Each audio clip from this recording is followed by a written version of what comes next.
একজন গরিব কৃষক একখণ্ড জমিতে ফসল ফলাতেন। তিনি দিনরাত পরিশ্রম করে নিজের পরিবার চালাতেন। কিন্তু সেই গ্রামের এক ধনী ব্যক্তি তার জমির পাশে নিজের খামার বাড়ানোর পরিকল্পনা করল। একদিন সে বলল, এই জমিটা আমার চাই, তুমি চলে যাও। কৃষক বলল, এটা আমার জমি, আমি আমার রক্ত ঘাম ঝরিয়ে এই জমিতে ফসল ফলিয়েছি। ধনী ব্যক্তি রাগান্বিত হয়ে বলল, আমি শক্তিশালী, আর তুমি গরিব, আমার কথাই শেষ কথা।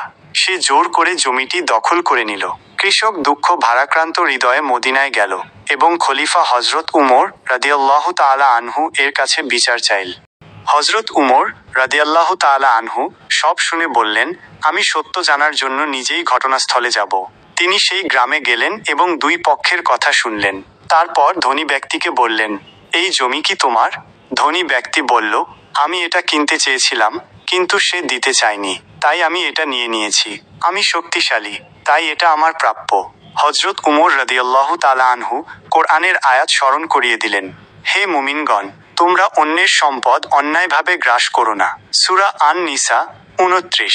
তারপর তিনি ভূমি থেকে এক মুঠো মাটি তুলে নিয়ে ধনী ব্যক্তির দিকে তাকিয়ে বললেন, তুমি কি এই মাটির এক টুকরো নিতে পারবে যখন তোমার জীবন শেষ হয়ে যাবে? এই মাটি একদিন তোমার দেহ ঢেকে দেবে, কিন্তু তোমার অন্যায় তোমার হিসাবের খাতায় থেকে যাবে। ধনী ব্যক্তি কাঁপতে শুরু করল।